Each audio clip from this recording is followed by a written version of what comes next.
ನಮಸ್ಕಾರ ಸ್ನೇಹಿತರೆ, welcome back to Radha's ಪ್ರಪಂಚ ಚಾನಲ್. ಇವತ್ತಿಗೆ ನಾನು ಅವಲಕ್ಕಿ ಚಿತ್ರಾನ್ನ ಮಾಡೋದು ಹೇಗೆ ಅಂತ ತಿಳಿಸ್ಕೊಡ್ತಾ ಇದ್ದೀನಿ.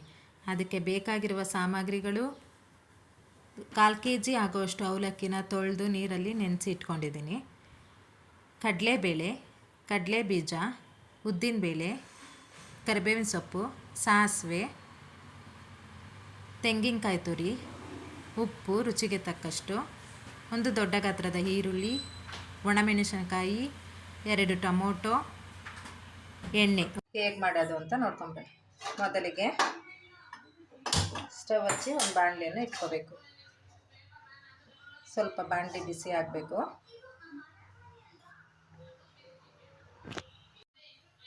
ಬಾಣಲೆ ಬಿಸಿ ಆದ ನಂತರ ಎಣ್ಣೆ ಹಾಕಬೇಕು. ಬಿಸಿ ಆದ ನಂತರ 1 ಟೇಬಲ್ ಸ್ಪೂನ್ ಸಾಸಿವೆ ಒಗ್ಗರಣೆಗೆ. ಸಾಸಿವೆ ಆದಮೇಲೆ ಕಡಲೆ ಬೀಜ ಹಾಕಬೇಕು.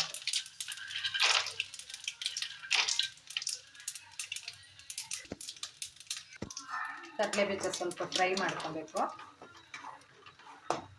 ನಂತರ ಕಡಲೆಬೇಳೆ ಹಾಕ್ಕೋಬೇಕು.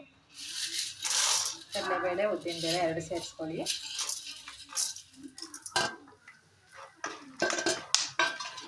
ಅದು ಸ್ವಲ್ಪ ಗೋಲ್ಡನ್ ಬ್ರೌನ್ ಬರೋವರೆಗೂ ಫ್ರೈ ಮಾಡ್ಕೊಳ್ಳಿ.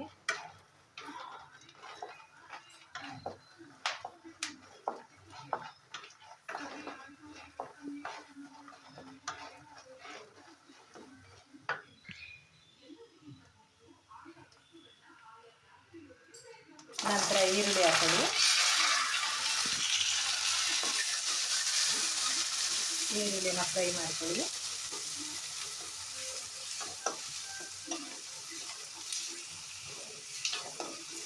ಈರುಳ್ಳಿ ಕೆಂಪಗಾಗೋವರೆಗೂ ಫ್ರೈ ಮಾಡಿಕೊಂಡು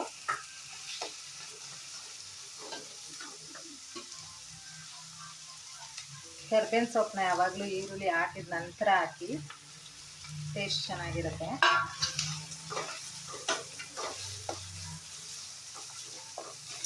ಕರಿಬೇವಿನ ಸೊಪ್ಪು ಹಾಕ್ಕೊಂಡು ಚೆನ್ನಾಗಿ ಫ್ರೈ ಮಾಡಿಕೊಂಡು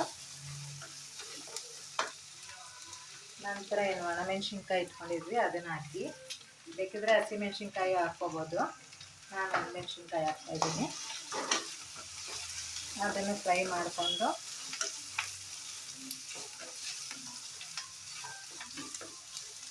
ಒಂದು 2 ಸೆಕೆಂಡ್ ಫ್ರೈ ಆದಮೇಲೆ ಟೊಮೊಟೊ ಹಾಕ್ಕೊಳ್ಳಿ. ಟೊಮೊಟೊ ಹಾಕ್ಕೊಂಡು ಚೆನ್ನಾಗಿ ಫ್ರೈ ಮಾಡ್ಕೊಳ್ಳಿ.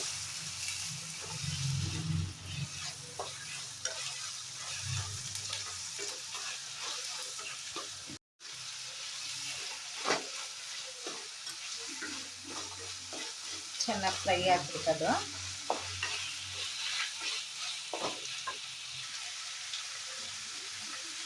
ಟೊಮೊಟೊ ಬೇಯಬೇಕಾದ್ರೆ ಉಪ್ಪು ಹಾಕ್ಕೊಂಬಿಡಿ, ಚೆನ್ನಾಗಿ ಫ್ರೈ ಆಗುತ್ತೆ.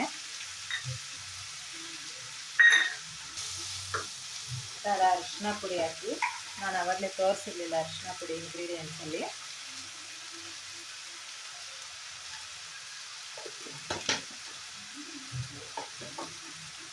ಅರಿಶಿನ ಪುಡಿ ಹಾಕ್ಕೊಂಡು ಫ್ರೈ ಮಾಡ್ಕೊಳ್ಳಿ.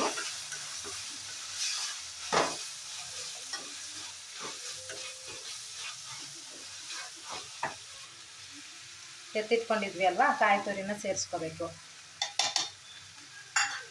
ಸೇರಿಸ್ಕೊಂಡು ಅದನ್ನು ಸ್ವಲ್ಪ ಫ್ರೈ ಮಾಡ್ಕೊಳ್ಳಿ.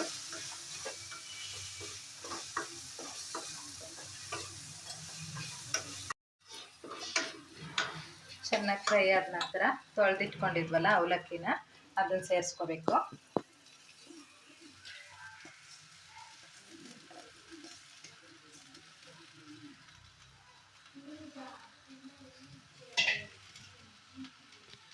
ಸೇರಿಸ್ಕೊಂಡು ಚೆನ್ನಾಗಿ ಮಿಕ್ಸ್ ಮಾಡ್ಕೊಳ್ಳಿ. ಅದನ್ನು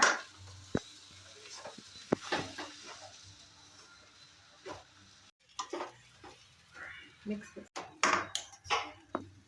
ಚೆನ್ನಾಗಿ ಎಲ್ಲ ಹೊಂದ್ಕೊಳ್ಳೋ ರೀತಿ ಮಿಕ್ಸ್ ಮಾಡಿಬಿಟ್ಟು ಸ್ಟವ್ ಆಫ್ ಮಾಡಬೇಕು ಫ್ರೆಂಡ್ಸ್. ಸಿಂಪಲ್ ಅವಲಕ್ಕಿ ಚಿತ್ರಾನ್ನ.